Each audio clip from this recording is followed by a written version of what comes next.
Hi, and thanks for stopping by homebuyasblog.com. I'm Ted Mackel, and this is the Simi Valley Real Estate Market Report ending April 30th, 2009. This report may be just a little bit longer, but what I want you to understand, there's some really important information you need to get out of this report, especially if you're out there buying and you're really frustrated by everything that's going on in the local market. Also, if you're a seller, this could be a key time to put your house on the market, as our inventory levels are super low. In fact, we haven't seen inventory this low since the markets of 2003 through 2006, when prices were going up at 20% per year. Now, we haven't moved back to that because there's a number of other factors that will never get back in the market to help produce that.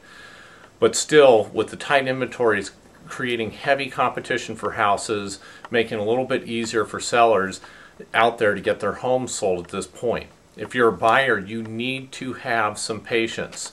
You will not miss the market. This is going to go on for a while, and once this shortage is over, we're going to have a glut of houses, and you're going to have plenty of choices to pick from, and you're going to have a little bit more negotiating power on your side, because when there's more things to pick from, sellers can't be as picky as they are at this point. We're seeing houses right now, for instance, over on Corpus Christi in the Texas tract, go out with 40 offers on it. There's a house out in La Crescenta that went out with over 80 offers on it. So this is across Southern California, wide range. It's all this entry-level housing that's being fueled, and this is all geared around that $2,000 a month rental payment, which is driving the typical person who rents out to buy a house at this point.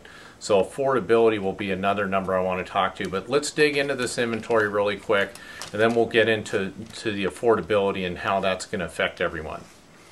Out of the homes active on the market, I only talk about single-family detached. So you're going to hear a bunch of numbers here. I don't like to talk about condo townhome. It's a whole different market, especially on the entry level. The entry level people are trying to bypass that HOA and get into a single-family detached home. We got 187 homes active on the market. This is a very tight inventory. It's very low. It's not normal. This time of year we should have more homes being added. We had only 50 homes added to inventory in Simi in April. We should be having 150 to 200 homes added, so you can see how that number is staying super tight. Also, another number that's really interesting is we only had 70 houses sell in April. That's actually fewer houses than what we saw in March. So here's another misnomer being put out there by agents, our industry, and the newspaper, is that this market is not booming back. It's just that we have a super tight inventory creating heavy competition for very few houses for sale. Out of those 70 homes for sale, 40 of them, they were under $400,000, and they were mostly REO foreclosed houses or on the short sale side. So this is a very important number to understand. Also, there's another number that gets lumped into active, and the reason why I pulled it out this time, because when you understand how this all breaks out, they really are not active, and that's what we call backup offer houses. Our 150 backup offer houses right now, over 100 are short sales. These short sale sellers have been beat up, they're tired, they're going to let go of this house for less than what they owe on it, and it's going to be a hard struggle for them. So having more people walk through now that they're in the middle of the process with the loss mitigation department, it's really not that attractive. The agents are also very tired of working on these month after month after month. So these homes are really out of the inventory, even though they say contingent backup. And they cannot be properly added into our active pool, because if you're in my car and we pulled up what was active, I can guarantee you we're going to get into very, very, very few of those contingent backup houses. The other number to look at, and on the chart behind me you can see right now, is that the average sales price in Simi Valley actually went down a hair in April. It had a huge drop. If you look at the chart right now, it had a huge drop between December and January. It has not recovered out of there. It stayed flat at that point. We have to watch it a little bit more this year and see what happens. But I think if we really look at the affordability of homes, and this is where where we're going to have the most interesting portion of this market, is that our affordability right now is tied around rental payments.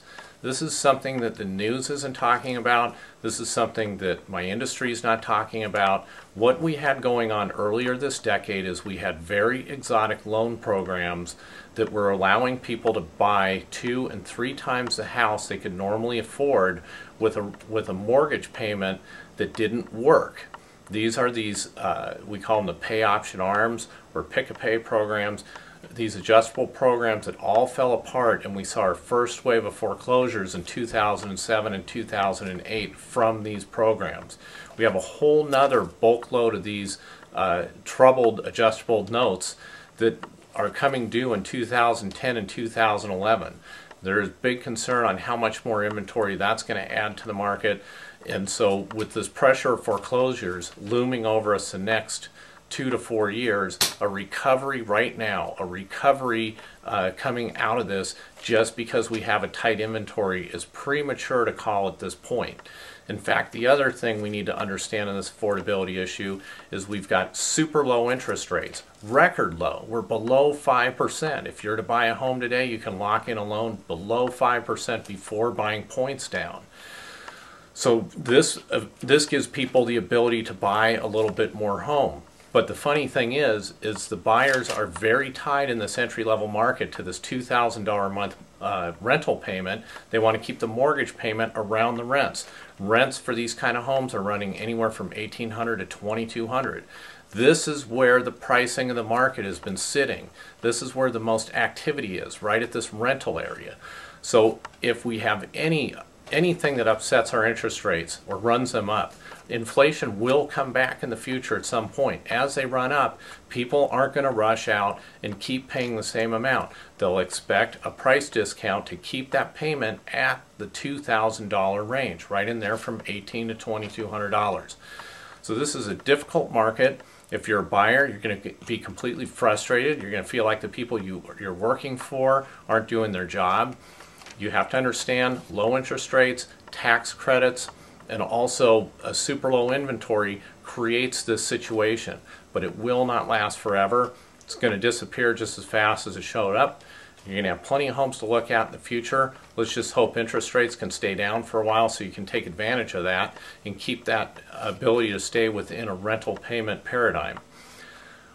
I put all kinds of information up here on my blog about the real estate market. You can subscribe by email in the upper right hand corner, or you can subscribe through your RSS feeder. That way you can be notified as I put things up. You don't have to stop by all the time. I love comments. I have comments at the bottom. You can go on to Facebook. You can find me in a bunch of different places. You can even follow me on Twitter. I've been very active on there for over a year. Look forward to hearing from you, and thanks again for your support and stopping by.